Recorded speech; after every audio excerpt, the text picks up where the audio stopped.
Hello everyone and welcome to my channel which is called Truly, Madly, Intentionally Mom.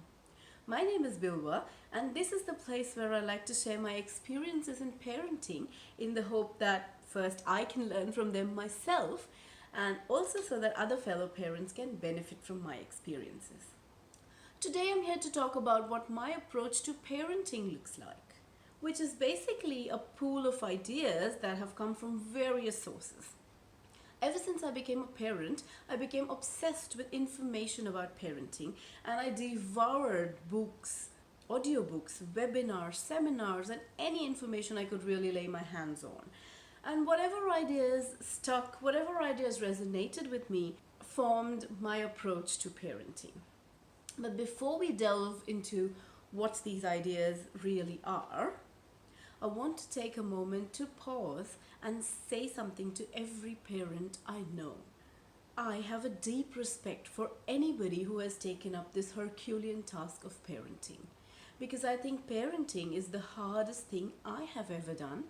And I believe that when faced with a parenting decision, every parent chooses what feels right to them at that particular time. And I believe that every parent endeavors to do the best they can for their child. So if you are a parent listening to this, I want you to know that you're not alone and you are enough. For your specific situation, for your specific child, you are enough. Now, let's get down to what parenting means to me. I believe that parenting on the larger canvas of life is a spiritual relationship. It is a relationship that I share with another soul that is my child. But on a smaller day-to-day operational level canvas, it boils down to how I, as a parent, handle my child's behavior. All of it, the so-called good and the so-called bad. What I depict on the larger canvas, that is the life canvas, largely and significantly impacts what manifests on the smaller day-to-day interactions canvas. So if on the larger canvas of life, I have depicted my child as a powerless and helpless being dependent on me for every little thing, and I have depicted myself as the powerful, all-knowing one who has all the control, then that is exactly what my relationship with my child is going to reflect: power, manipulation, and control.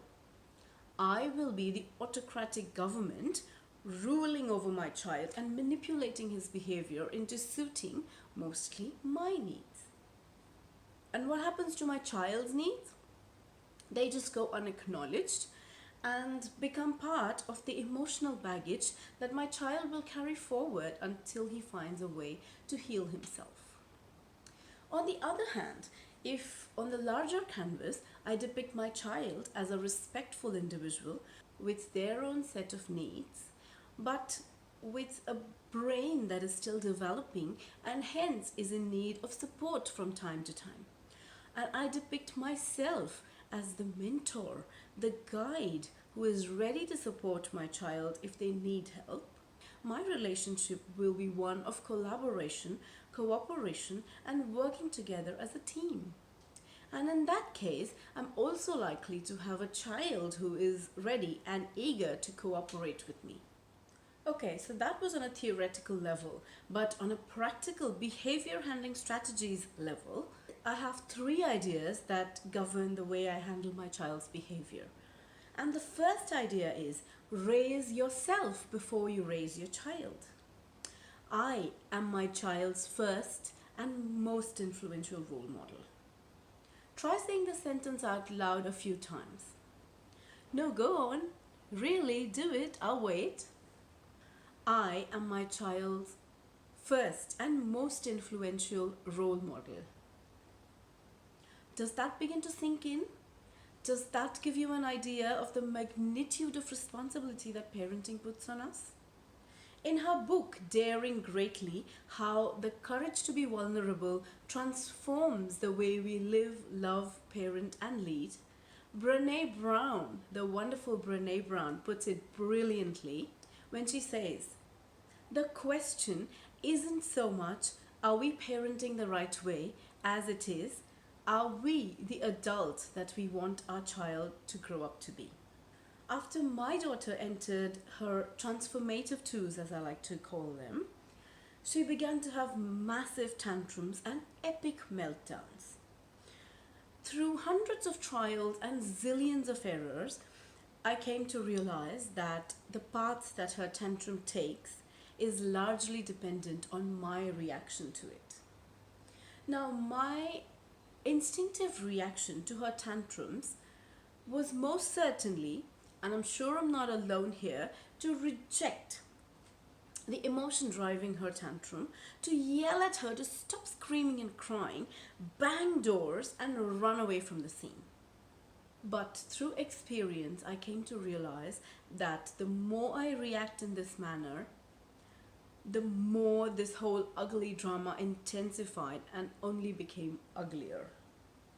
But if I manage to stay calm, to be ready to hold her hand if she needs to, and just be there for her, trust her ability to sail past this storm, then we reach the shore sooner and much calmer. So I realized that it all boils down to me, my inner work, where I learn to tame my own emotions and my own reactivity that really impact the path that my daughter's tantrums take. So it was all about raising myself before I raised my child. The second idea is trust the inherent goodness of your child. I believe that children are inherently good. They have a genuine desire to cooperate and to see their parents happy. Especially in the toddler years, all that really matters to them is to see their parents happy. And no parent who has looked keenly enough into the innocent eyes of their toddler when they ask, Mama, happy? will disagree with me here. Difficult behavior stems from unmet needs and big emotions. So a hungry or tired preschooler is more likely to have a tantrum over a chocolate bar at the supermarket. And a teenager who feels lonely from within is more likely to shut the door in your face and lock herself up in the room. Are these children trying to intentionally act out to hurt or cause you pain? I believe not. I believe they are themselves struggling and are in need of support from you. Acting out and difficult behavior is a sign, a red flag that shows that your child needs you. My third idea is temporary behavior fixes versus instilling values. There are two clearly different routes to take to handle children's behaviors. The first one uses tools of manipulation and control to treat the behavior at a superficial level. And the second route deals with the root cause of the behavior by using tools such as cooperation and collaboration. Let us first take a look at manipulation and control. When we use the tools of manipulation and control, such as yelling, spanking, punishment, and rewards, they help us treat the behavior only at a superficial level. You must respect your elders. How dare you say that to me? Hey, my sweet baby, I'll give you a chocolate if you listen to me. No more TV tonight if you don't finish your homework. And I am totally guilty of using some of these myself. But in my journey, I have come to realize that these tools do not teach children to use their own minds. They do not trust the child's intelligence and their abilities to think for themselves. All they do is provide convenience. They sure are extremely convenient because they provide an almost instant gratification of our desires. And what happens to our child's desires and our child's needs? Like I have said earlier, they go into the emotional baggage that our child has to figure out how to heal. And then, when we have successfully used these tools of manipulation and control to control our child's behavior, we have probably silenced our child, but not necessarily calmed them down. So you get a quiet child, but not necessarily a calm one. The second route is to consider the behavior as merely an indicator of a need. So if the fuel indicator in your car starts blinking to tell you that your tank is nearing the empty mark, and you fix the indicator light to stop blinking, then you will still end up with a car that has run out of fuel. Fixing the light to stop it from blinking does not address the fuel deficit. Similarly, in your children's case, if you address the behavior that is underlying the need, you're much more likely to get a child who is eager to cooperate with you. When you get obedience, it comes with a sprinkling of resistance.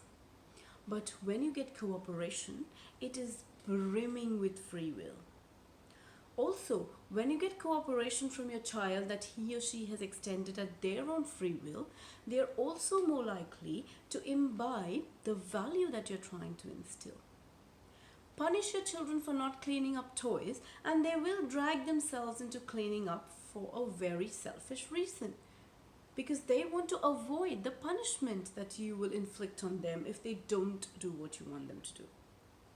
But get your child to collaborate with you on a mission to clean up toys, and they'll be eager, enthusiastic while helping you, while also absorbing the message that you're trying to imbibe, the message of having a clean space, or the message of the discipline of cleaning after themselves. I believe that children are little seeds ready to grow in whatever environment we put them in. And we are the lucky ones who get to curate the environment to foster their growth. Seems like too much hard work? Well, yes, it is. But I can reassure you that conscious parenting is the best gift you will ever give your child. So it's probably worth all that hard work. And before I go, I want to tell you that each of us is imperfect, each of us is struggling, and each of us has a different starting point. Parenting is hard for everyone. So if you're finding it super hard and are feeling like nothing is working right now, then I want to tell you that you're not alone, and you're definitely making progress even if it doesn't look perfect. I want to leave you with this beautiful quote by Bridget Miller. The point of parenting isn't to have all the answers before we start out, but instead to figure it out on the go as our children grow, because as they do, so will we. Thank you so much for sticking with me to the end, and I promise to bring you another episode of Truly Madly Intentionally Mom soon. Until then, take care and bye-bye.